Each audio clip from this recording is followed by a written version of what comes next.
What's poppin', people? This is the Crypto Corner with Robert Reed, and we're going to get into this article about El Salvador's legislature votes to adopt Bitcoin as legal tender. But before we get into that, let me go ahead and remind you of the price of entry, and that is the like button. So please, if you would, hit the like button if you like content such as these, and also share, subscribe.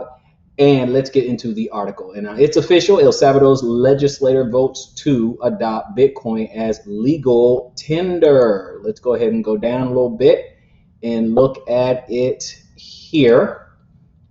It says a supermajority of the El Salvadorian legislature voted to adopt Bitcoin as legal tender early Wednesday morning. And the time of this video, it is Wednesday, okay? So it says El Salvador officially recognizes Bitcoin as legal tender. In an early Wednesday vote, a supermajority of the nation's legislature voted in favor of President, I'm sorry, I'm about to butcher the name, Nayib Bukele, proposals for the Latin American nation to adopt Bitcoin.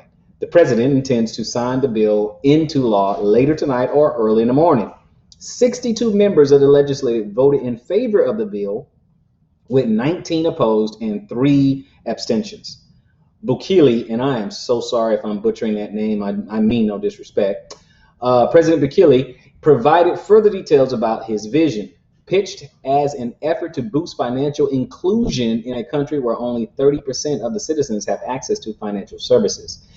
In a Twitter space conversation early Wednesday morning, hosted by Nick Carter of Castle Island Ventures and Coinmetrics, users won't necessarily have to use a government wallet, the president said, president of Salvador.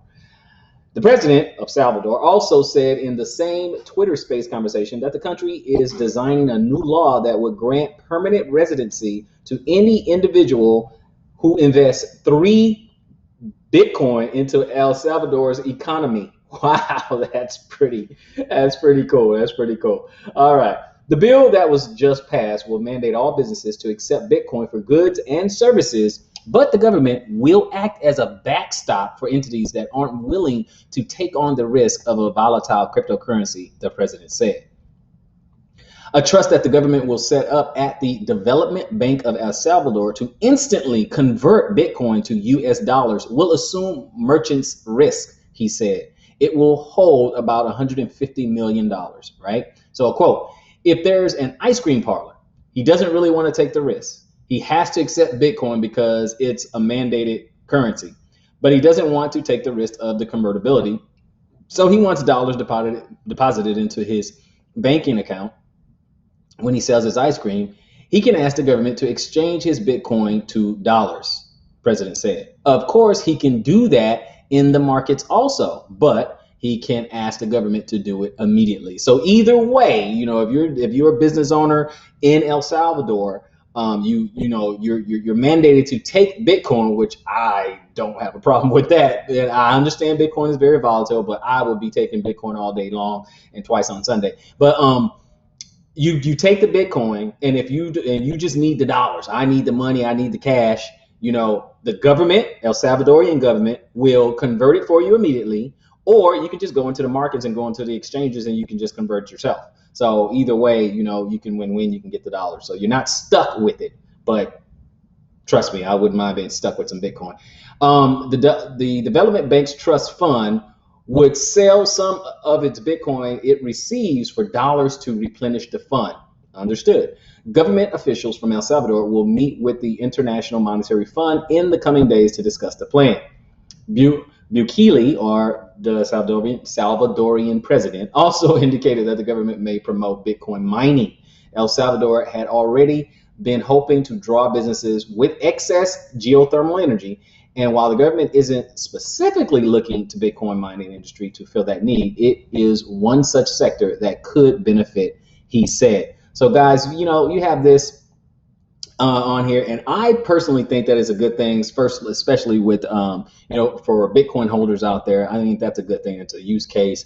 You got a whole country saying that, hey, it is legal tender. This is money for us. This is legal tender. So this is awesome. And that's what Bitcoin and cryptos are all about. It's really about decentralization and banking the unbanked. I mean, that's what some of these other, some of the other altcoins are out there trying to do, Cardano and XRP and so on and so forth. But, it's about banking the unbanked, and it's also all about having, decentralized, currency. I think it's brilliant.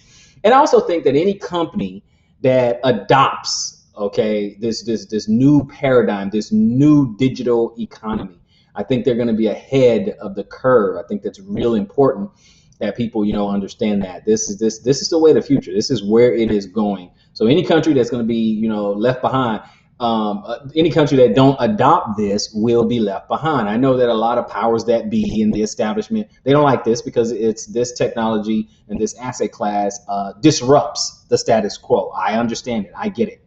But personally, I love it. I love it. I love this opportunity. For imagine third world countries having access to finances and able to get into, particular cryptocurrencies and able to conduct their lives and able to, save up, money or collect this asset, pay for goods and services, live the life that a lot of us in the West, take advantage of and take for granted. Now imagine other countries being able to, to do that. Okay. And I know that, that upsets a lot of establishments, but a lot of the establishments that embrace it will be well ahead of the curve instead of trying to stifle it, trying to suppress it, trying to fight it, trying to over-regulate it.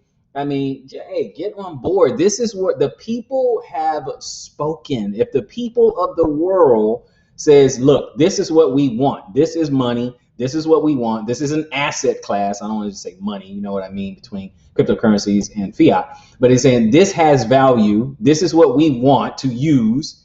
Then it's up to the government to listen to that. It's up to the government to actually listen to that. Do you think for a second that I think that the government always act in such a way that's in the best interest of the people? No, they don't, But so when the people speaks, I think the government needs to listen. So, hey, I think this is a good thing. I think it's a good thing for Bitcoin in particular, but all cryptocurrencies in general. This is the way of the future. And this has been your crypto commentary. So I'm going to go ahead and get on out of here, and I'm going to see you guys on that next one. But again, before you go, please like, share, subscribe, and we will see you on the next one. Crypto Corner out.